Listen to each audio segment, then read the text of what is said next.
Bismillahirrahmanirrahim. Assalamualaikum warahmatullahi wabarakatuh. Alhamdulillahirabbil alamin. Amma ba'du. Pertama-tama marilah kita panjatkan puji dan syukur kehadirat Allah Subhanahu wa taala yang mana atas berkat rahmat dan hidayahnya sehingga pada kesempatan kali ini kita masih diberikan nikmat iman, Islam dan kesehatan.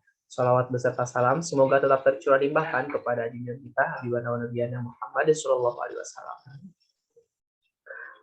Amin ya Allah ya rabbal alamin. Sebelumnya saya ucapkan terima kasih kepada yang terhormat Ibu Sari MPD selaku dosen mata kuliah Ilmu Pendidikan yang telah mempersilahkan saya memberikan kesempatan untuk mempresentasikan judul Etika Murid dan Guru dalam kitab Ta'lim Ta'lim karya Syekh Az-Zarnuji. Baik, langsung aja. Yang pertama, ada etika murid terhadap guru dalam kitab Ta'lim Ta'lim. Nah, yang pertama itu ada sikap waro. Dalam sikap waro itu ada perilaku-perilaku yang harus kita hindari. Yang pertama, menghindari rasa kenyang, menjaga diri dari kebanyakan tidur, menjaga diri agar tidak terlalu banyak bicara yang tidak bermanfaat, menjaga diri dari ghibah atau memberikan kejelekan orang lain, menjaga diri dari perkumpulan yang isinya hanya gurauan saja, menjauhkan diri dari orang-orang yang suka berbuat kerusakan dan maksiat, kemudian rajin melaksanakan perbuatan-perbuatan baik dan sunnah-sunnah Rasul, yang terakhir yaitu memperbanyak sholat sebagaimana sholatnya orang-orang khusyuk. Nah, selanjutnya selain dari sikap waro ada juga nasihat dan bekal petunjuk untuk siswa atau peserta didik. Nah, yang pertama, seseorang murid harus membersihkan hatinya dan kotoran sebelum ia menuntut ilmu. Karena belajar adalah semacam ibadah dan tidak sah ibadah tersebut kecuali dengan bersih hati. Selanjutnya, hendaklah tujuan belajar itu ditujukan untuk menghiasi ruh dengan sifat keutamaan, mendekatkan diri dengan Tuhan dan bukan untuk bermegah-megahan dan mencari kedudukan.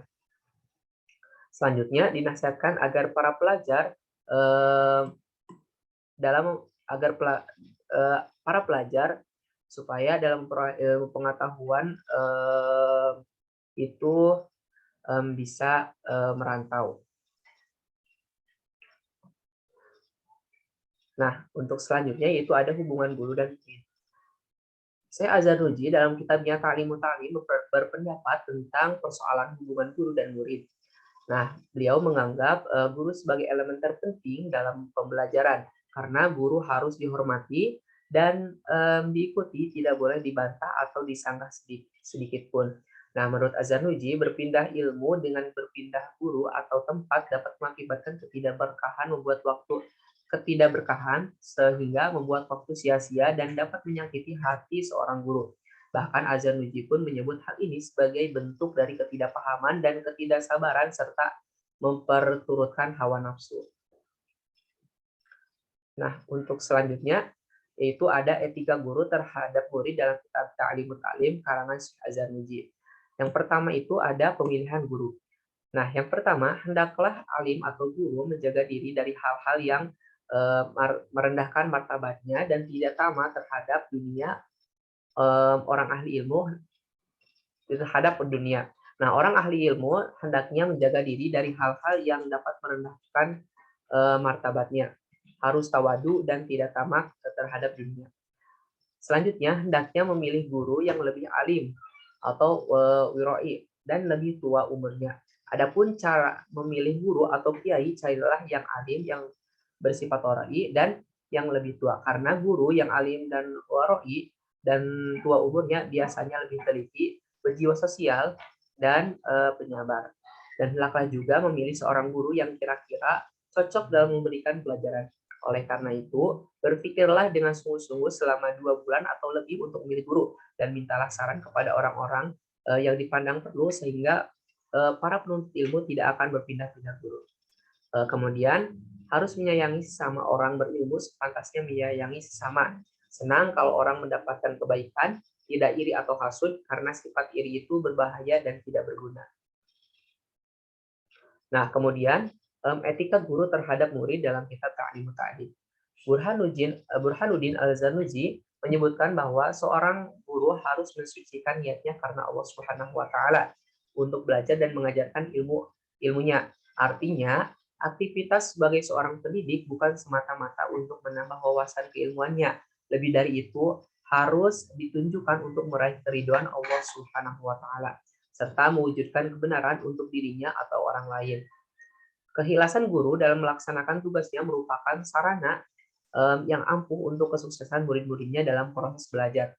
Bila keikhlasan hilang, setiap guru akan bersaing dan saling mendengki karena masing-masing fanatik terhadap metode dan pandangannya sendiri.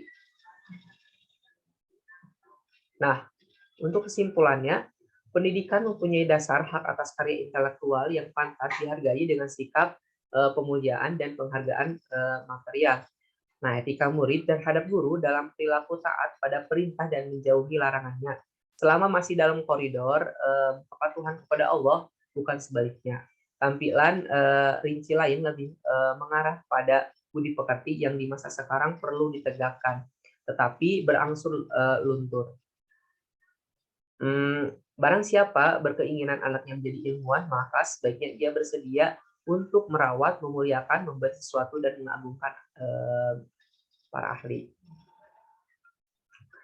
Nah, kemudian seorang guru harus mensucikan niatnya karena Allah Subhanahu wa taala untuk belajar dan mengajar ilmunya. Artinya aktivitas sebagai seorang pendidik bukan semata-mata untuk menambah wawasan keilmuannya. Lebih dari itu harus ditujukan untuk meraih keridhaan Allah Subhanahu wa taala serta mewujudkan kebenaran untuk dirinya atau orang lain. Keikhlasan guru dalam melaksanakan tugasnya merupakan sarana yang ampuh untuk kesuksesan murid-muridnya dalam proses belajar. Bila keikhlasan hilang, setiap guru akan bersaing dan saling mendengki karena masing-masing fanatik terhadap metode dan pandangan sendiri. Nah, terima kasih telah menyimak. Semoga apa yang disampaikan bermanfaat. Mungkin cukup sekian dari saya. Wassalamualaikum warahmatullahi wabarakatuh.